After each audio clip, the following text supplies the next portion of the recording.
In this video, I talk about the biggest mistake beginners make when it comes to flipping NFTs and trading NFTs. And I'll be honest with you, this video is going to be a bit of a rant, but I think everybody needs to hear it. One of my main aims with this channel is to educate you when it comes to trading NFTs. And the reason I'm doing that is there's so many.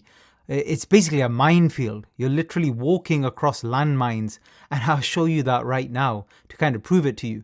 And some of you have already started trading, you will have seen that. It's not as easy as people make it out. There's a lot of work involved in terms of learning the right moments to take trades, learning how to research to avoid trash projects, etc. So that's what I'm going to talk about today. And I hope I'm doing a good job when it comes to educating you about this. And if I have been doing a good job, please hit that like button and consider subscribing to the channel. So let's get started. The first thing I want to talk about when it comes to this massive mistake people are making, the first thing I want you to consider is this. This is a chart of Hatebeast, and a couple of things I want to show you on here. Those of you who've been following me for a while will know this anyway, but I want to reiterate the point. The only way you can make money in NFTs is if the price goes up. I know that's obvious, but actually sit down when you have time and have a look at a chart. Using any kind of software. A lot of the other ones now, they have basic charting software as well, where you see a line chart basically of the price moving up and down.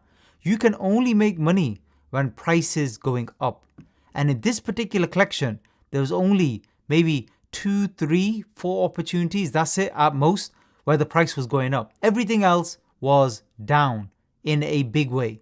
And this is one of the, considered to be one of the better quality collections. People are also considering this as a blue chip, myself included, long term because of the team. This may be a blue chip for 2022. That doesn't mean it's going to go up in a straight line or anything like that.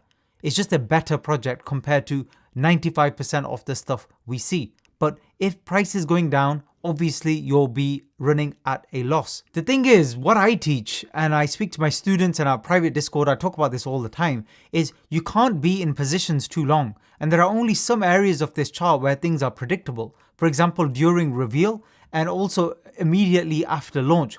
Those are, in my opinion, the kind of best opportunities. Anywhere in the middle here before a reveal, it gets a little bit hazy.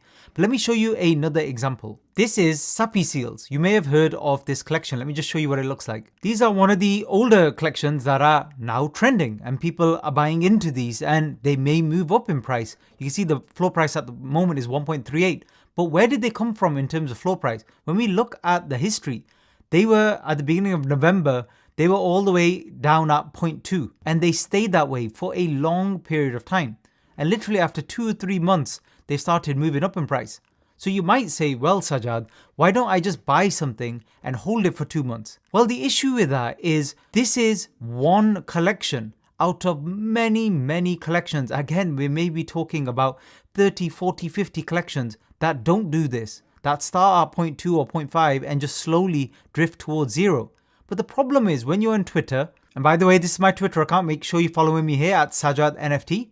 When you're on Twitter, you'll find that sometimes some of the influencers, some of those who are a little bit bigger in the NFT space, they talk about how they made money from selling a mutant ape or a bored ape. And that's all well and good, but that really doesn't help right now. Yes, these are original OG kind of projects where they dipped hard for a few months. A lot of these influencers and other people just kind of held through all of that, and that's fair enough. And now they're pushing back up, and that's fine. But how will those same people trade right now through the minefields every single day with all the new collections that are popping up? Because none of them are mutant apes. Very, very, very few.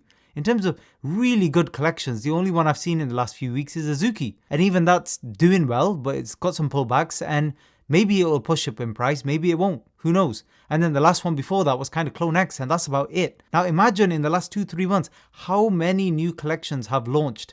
And we're literally talking about those two, and maybe just a handful creeps and a handful of a few other ones. That's all. And this is further evidence, if it's not clear already. Look at Lives of Asuna. All the way down now at kind of 0.5, 0.6 floor. Look at the chart and just see that the opportunities, a lot of them were in the original kind of interest, and then it got to a peak of about 3. I think that was after they had a little bit of a public sale as well, and then it's been downtrending ever since.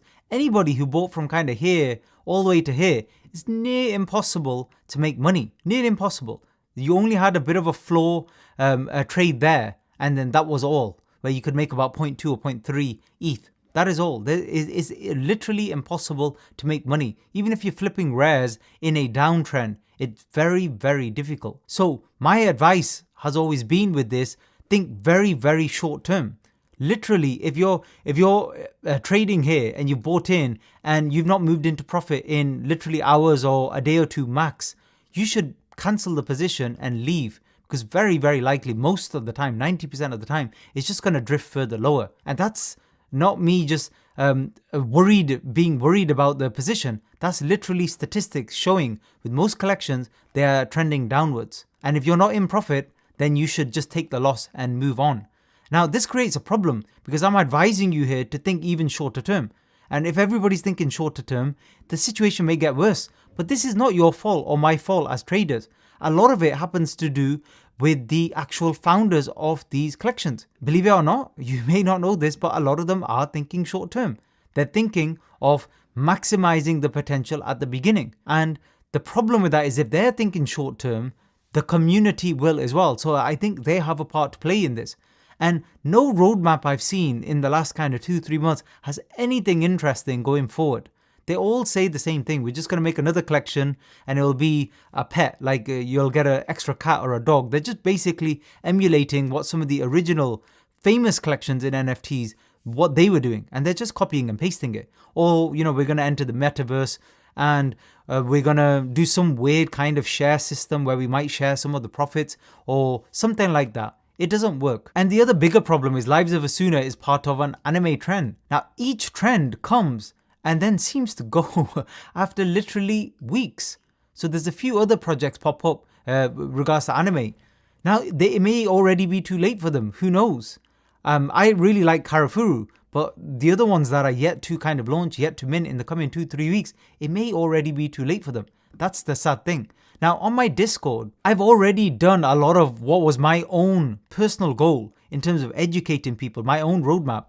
And I've set up so many tools, and we're still in kind of beta mode with this Discord. But here, I've set up a calendar as well, a daily calendar. This just updates every single day, and it's got links to Twitter, Discord, the website for any new collection. It's got the current number of Twitter followers, live Discord numbers, mint price, mint size as well, date of mint, everything's on there.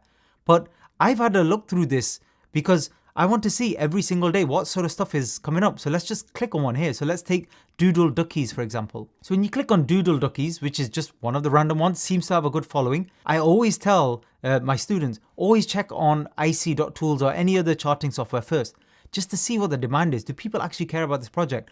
Look how much people care about this project. They don't. There's literally no sales. There's been a handful of sales today. That is all.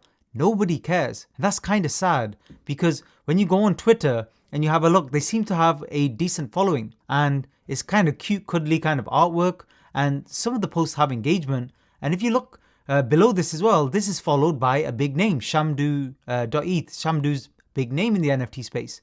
So you might think, well, let me just follow what the big players are following. That's not the way to do this. Shamdu may not be following because they're interested in this project. They may be following to learn what happens in a bad project. Who knows? And I'm not here just kind of trying to FUD people's projects. I'm showing you the reality every single day. Most of the projects are like this. And this is one of the mines that you need to avoid every single day, the landmines. Because you want to only mint or buy on secondary in something where there's actual value and there's actual trading volume and the price is actually going upwards in the right direction. So you can see here Doodle Duckies again, and this is their activity page on OpenSea. And literally in a day, they've made literally like 6-7 sales. That is all. But I'm showing you this one. And this is just one collection, and it looks like everything's going to Doodle Duck something. So I don't know if they're buying their own NFTs. I don't even know what's going on there. But what I'm trying to say here, this is most collections, unfortunately. So you will do really well by just kind of avoiding 80-90% of the ones like these anyway, that are just untradeable. As long as you do that, then you're already ahead of literally most of the beginners. But then the next step is looking for the ones on here that are trending upwards. And you might be able to set up a play for. You might be able to buy a dip and then move in. And then even if you move into profit, you need to sell quickly, lock in that profit and move on, because things in the NFT world move very, very fast. And that's why I always come back to this kind of trending tab on icy.tools. You still have to do the extra research, but this is a good area. So you can set this to 15 minutes or to 5 minutes as well. This is a good area where you can start your research, because these are ones that actually have volume. You can see the volume here. That's why they're trending. People are actually buying and selling these right now in decent volume on OpenSea. But if I was to go into any of these, like house here, I would be looking at these, looking at the setups here and looking to do a quick flip and quickly sell. Holding here will not help you. So if you look at the people here who bought about 27th, 28th, as long as they sold by 1st or 2nd of Feb, they would have potentially doubled their money here. And then you can just move on to a next project. Things in NFT land do not pump anyway more than 1, 2, 3 days. That's about the maximum they're going to trend. So you should take profits and move on. The biggest mistakes people make are they start moving into a loss. So they may have bought here at the peaks and FOMO'd in, and then they just hold it. And why that's a big mistake is this. I'm on a 7-day chart here of the same house project. And if you had bought in here for 1.3 and you made a bit of a mistake, look, it's not the end of the world. But the thing is, when the price is 1.3, it's not going to move down to 0.5 or 0.6 in 5 minutes. That takes sometimes days to move down. It will trend down. You have a lot of time to get out of your position. If it's moving down, you're not feeling it. You know, your theory as to why it's gone up is out of the water. Don't rely on hope there. Everybody's just relying on hope. Don't do that. Cut it out. Take the loss at 1.2 or 1.1 and move on. And trust me, most of the time, and I would say again, 80-90% of the time, you'll be grateful. The odd time, it may still pump up. But in my experience, that tends to be infrequent. More often than not, once the pump's done, it's done. And it could go down or sideways, but usually down for a long, long time. You may never get this volume again that we're seeing now. If this volume didn't come in here, this would have just kept trending down, to be honest with you. And that's what most projects do. And just finally, a few of you have been asking about my training program and my private Discord. I'm going to lock off access this weekend.